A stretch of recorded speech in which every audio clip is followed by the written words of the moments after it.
On revenait sur un tweet qui a affolé les réseaux sociaux hier. C'est un éditorialiste qui a comparé la FNSEA au CRIF pour l'agriculture. En fait. Oui, alors je vous lis ce tweet. Aveuglement, étroitesse de vue, radicalité, terrorisme intellectuel et totale toxicité pour les intérêts réels de ceux qu'elle prétend représenter.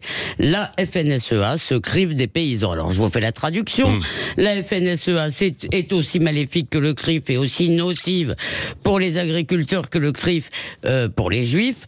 Et ça a évidemment déclenché une salve de réponses interloquées, indignées. J'ai du mal à comprendre, suggère Étienne Klein, ils sont partout, ironise Yael Mellul. Alors, ce tweeté de Daniel Schneiderman, qui officie notamment à Libération, et qui, en plus de cocher toutes les cases de l'extrême wokisme, insulte ses adversaires idéologiques. C'est le ressentiment fait homme.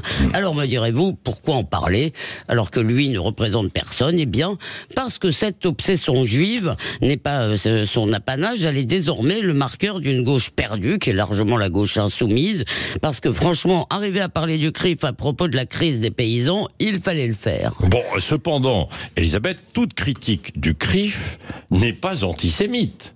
Évidemment, on a le droit de critiquer la FNSEA, Israël, Sud Radio même, enfin pas trop. Et le CRIF. Le CRIF notamment, d'ailleurs, je ne m'en suis pas privé, quand il prétendait être le parti des Juifs et leur dicter leur vote. Il semble un peu avoir renoncé à ses errements. Mais chez Mélenchon, comme chez Dieudonné d'ailleurs, tous les chemins mènent au CRIF, chez Soral aussi. Cette récurrence renvoie à un imaginaire connu, celui d'un pouvoir occulte, des Juifs qui dirigent le monde, etc. Bon, la FNSEA, c'est un lobby agricole, le CRIF, c'est un lobby juif, comme il y a un lobby LGBT ou un lobby, je ne sais pas, des automobilistes. Eh bien, ils défendent publiquement des intérêts catégoriels. Alors, il n'y a là rien d'occulte, rien de condamnable, rien de secret. Reste un fait politique. La réputation d'antisémitisme ou de flirt avec l'antisémitisme colle désormais au clan Mélenchon et fracture d'ailleurs la France insoumise. Alors, ils ont sombré par électoralisme mais aussi par idéologie, parce que pour eux, le monde est partagé en dominant et dominé, avec les juifs en super dominant et les musulmans en super dominé. Et dans le fond, c'est ça, c'est ce nouveau cours qui explique la bronca contre Mathilde Panot, qui a annoncé qu'elle participerait à l'hommage aux victimes françaises du 7 octobre. Alors, plusieurs institutions juives, dont le CRIF, dénoncent cette hypocrisie. Émotionnellement, on peut les comprendre. Panot n'a pas eu un mot pour les victimes du 7 octobre. Elle refuse de qualifier le Hamas de terroriste. Elle s'émeut quand son numéro 2 est tué. Alors, la première réaction qu'on a, c'est de se dire qu'elle garde ses hommages. Mais la vie publique, Patrick, n'est pas une affaire de sentiments. Mathilde Panot est une élue du peuple. Elle a parfaitement le droit d'assister à cette cérémonie. Et puis, après tout, il vaut mieux se dire mieux vaut tard que jamais. Encore un effort et elle dénoncera peut-être les crimes du stalinisme.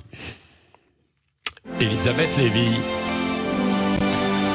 Comme chaque matin, qu'est-ce que ça suscite chez vous comme réaction, Alexis Poulain, cette polémique? J'avais pas vu le tweet de Daniel Schneiderman qui je trouvais... alors c'est tout le problème des réseaux sociaux, c'est l'outrance et jusqu'où ça peut aller. Et vraiment, c'est une performance. Arriver à placer CRIF dans la crise agricole, ça pourrait presque être un test. Oui, essayez de faire cela. Voilà.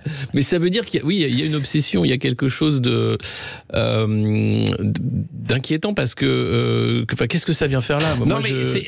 Sur le fond, probablement aussi que c'est une critique politique en dehors effectivement des références à l'antisémitisme, etc. Puisque la FNSEA est plutôt un syndicat agricole plus à droite, contrairement donc à la Confédération paysanne qui est plus à gauche, ou à la coordination rurale, qui est plus vers le RN, dit-on. Il aurait pu le comparer à la CGT, ou je ne sais pas. Partir sur une comparaison syndicale ou politique, justement. Le CRIF, c'est une organisation qui représente les Juifs de France. C'est pas forcément politique. Qui défend les Juifs de France. Ce sont des députés, comme tout le monde, qui représentent les électeurs juifs en France. Et d'ailleurs, il faut... Non mais, si vous voulez, vous voyez bien, au-delà d'ailleurs de cet individu dont on se fiche un peu, pourquoi ça m'a intéressé? Parce que vous avez quand même une certaine extrême gauche, et je vous ai cité Jean-Luc Mélenchon, il parle du CRIF tout le temps. Et ça rappelle Dieudonné, et donc... vous avez, si vous voulez, vraiment dans une partie de LFI, il faut être honnête, c'est pas tout le cas de tous, c'est pas le cas de Jean-Christophe Ruffin qui était là hier, il y a une obsession juive, israélienne, une espèce de vision binaire du monde, et dans cette vision binaire, les juifs sont dans le mauvais camp, voilà, c'est tout. C'est François Ruffin, vous avez dit oui, Jean-Christophe. Ah pardon, c'est parce que j'aime beaucoup aussi, il écrit moins de livres, François Ruffin, mais... François Ruffin, oui. Mais, voilà. Non, et ça tombe en plus, cette polémique, au moment où il y a ces chiffres qui ont été révélés ce matin par le journal Le Parisien, les actes antisémites, plus 1000% multipliés donc par 4, a priori, qui montre qu'il s'est produit, il s'en est produit autant lors des 3 derniers mois du dernier trimestre qu'au cours des 3 années précédentes. Voilà.